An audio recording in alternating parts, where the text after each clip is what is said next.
ते लोक असे सांगत सुटलेले आहेत की हा महाराष्ट्र टिळकांचा आहे, हा महाराष्ट्र सावरकरांचा आहे. त्या लोकांसाठी आजची ही छोटीशी कथा मी तुम्हाला सांगणार आहे. ही कथा आहे राजर्षी शाहू महाराज, पारधी आणि ससा.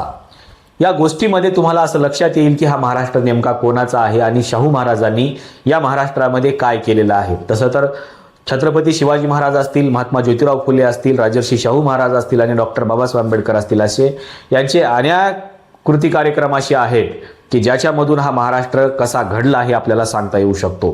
राजर्षी शाहू महाराजांची ही गोष्ट त्या कालखंडामधली आहे ज्या कालखंडामध्ये तुम्हाला आम्हाला एका पंक्तीमध्ये जेवायला बसण्यासाठी देखील बंदी होती. त्या कालखंडामध्ये राजर्षी शाहू महाराज या महाराष्ट्रामध्ये नेमकी समता कशी प्रस्थापित करत होते याचं हे एक उत्तम उदाहरण आहे आणि ही एक उत्तम कथा आहे.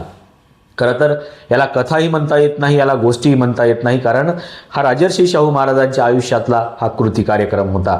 सातत्याने राजर्षी शाहू महाराजांच्या आयुष्यामध्ये अशा गोष्टी त्यांनी केल्या आणि म्हणून हा महाराष्ट्र उभा राहिला. आणि म्हणून आपल्याला हा महाराष्ट्र कोणाचा महाराष्ट्र आहे असं म्हटल्यानंतर आपल्याला या सगळ्या महापुरुषांची नावं घ्यावी लागतात, कारण ज्यांनी तुम्हाला आम्हाला कसल्याही प्रकारचे अधिकार नव्हते, तुमच्या माझ्या सावलीचा विंटाळ होत होता, त्या कालखंडामध्ये या राजांनी आपल्याला एका पंक्तीमध्ये बसवलं. हा किस्सा आहे एका पारधी समाजाच्या व्यक्तीचा, राजर्षी शाहू महाराजांचा. या किस्स्यामध्ये नेमकं काय घडलेलं आहे हे एकदा समजून घेतलं पाहिजे आणि परिवर्तन कसं घडवलं जातं आणि परिवर्तन कसं केलं जातं हे आपल्या लक्षात येतं.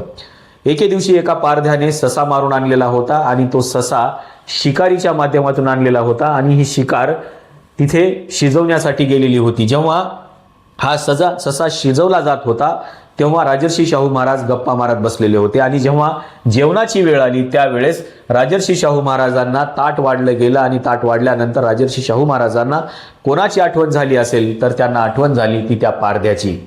आणि राजर्षी शाहू महाराजांच्या ताटात सश्याचं मांस आल्या राजर्षी शाहू महाराजांनी तात्काळ विचारलं की अरे, ज्याने हा ससा मारून आणलेला आहे तो पारधी कुठे आहे, तो जेवायला का नाही.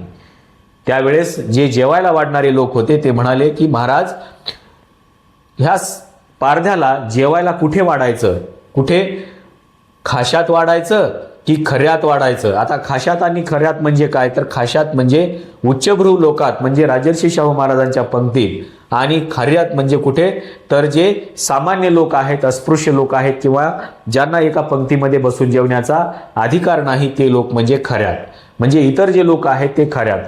राजर्षी शाहू महाराज म्हणाले की अरे, ज्याने ससा मारून आणलेला आहे त्याचा ससा मी खातो आहे, म्हणजे त्याच्या हाताने शिकार झालेली आहे, त्याने त्या सशाला उचलून आणलेला आहे, त्याने आपल्या स्वयंपाकघरापर्यंत हा ससा आणलेला आहे आणि त्याच्यामध्ये आता त्याला बाजूला बसवण्यास काय अर्थ आहे.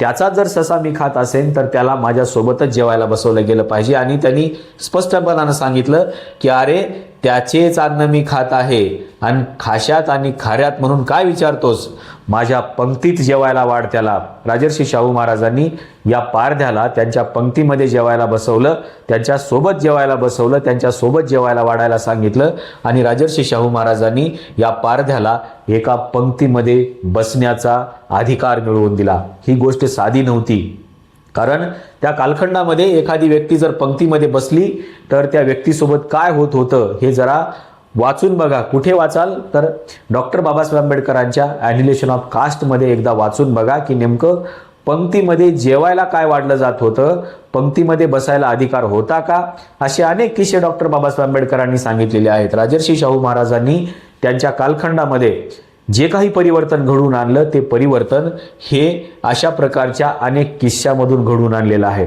राजर्षी शाहू महाराज हे कर्ते सुधारक होते आणि त्यांनी इथे समता प्रस्थापित करण्यासाठी हे सगळं घडवून आणलेलं होतं. राजर्षी शाहू महाराजांना असं वाटत होतं की हे जे काही सामान्य लोक आहेत, अस्पृश्य लोक आहेत, ज्यांना कोणत्याही प्रकारचा अधिकार नाही, त्या सगळ्यांना समान अधिकार मिळाले पाहिजेत, इथे समता प्रस्थापित झाली पाहिजे. आणि म्हणून जी व्यक्ती अशी शाहू महाराजांना विचारत होती की खाशात वाढायचं का खऱ्यात वाढायचं, त्याला राजर्षी शाहू महाराजांनी ठामपणे उत्तर दिलं आणि त्यांनी सांगितलं की जर त्याचंच अन्न आहे, त्यानेच शिकार केलेली आहे आणि तेच अन्न जर मी खातो आहे तर त्याला माझ्या पंक्तीमध्येच बसवलं पाहिजे.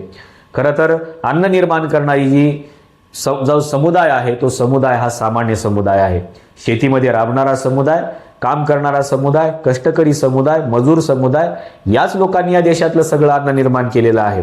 कुठलाही अंबानी या देशामध्ये खुरपं घेऊन शेतामध्ये आला नाही आणि कुठलाही अदानी या देशामध्ये ज्वारी बाजरी खोडायला आलेला नाही. त्याच्यामुळं जेवढं काही अन्न तयार केलेलं आहे ते सगळं अन्न जर कोणी तयार केलं असेल तर इथल्या दुसऱ्या, तिसऱ्या आणि चौथ्या वर्गातल्या लोकांनी तयार केलेलं आहे. म्हणजे मी काय म्हणतो हे लक्षात घ्या की जे काही वर्णव्यवस्थेने ज्या काही सगळ्यात खालच्या जाती टाकलेल्या होत्या त्या सगळ्या जाती ह्या इथल्या उत्पादक जाती होत्या. त्यांनी इथे उत्पादन केलेलं आहे आणि हे सगळं उत्पादन सगळ्यांच्या घरामध्ये आहे. सगळेजण तेच अन्न खात आहेत.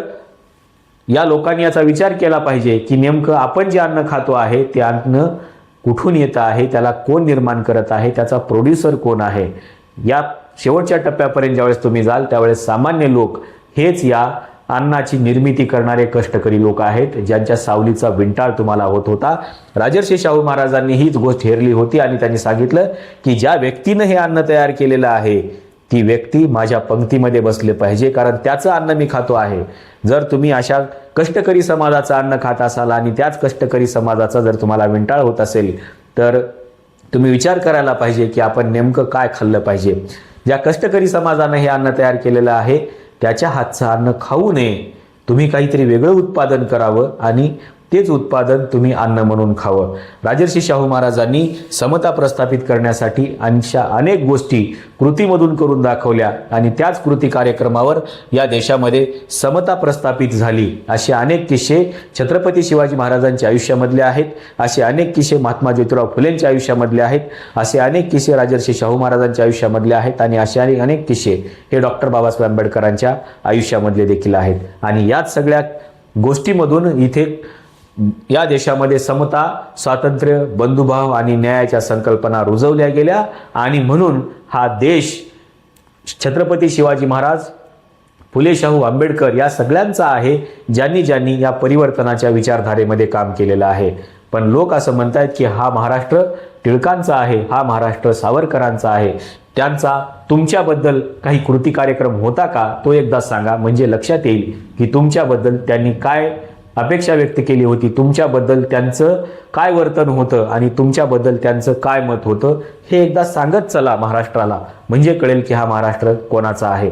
राजर्षी शाहू महाराजांच्या जयंतीनिमित्ताने हा किस्सा तुम्ही भाषणामधून सांगायला विसरू नका आणि याच किस्स्यामधून किंवा अशाच किस्स्यामधून राजर्षी शाहू महाराजांनी इथे समता कशी प्रस्थापित केली हे देखील सांगायला विसरू नका. हा किस्सा तुम्हाला कसा वाटला याबद्दल आपलं मत कॉमेंटमध्ये नोंदवायला विसरू नका. या व्हिडिओमध्ये आपण इथेच थांबूया. धन्यवाद.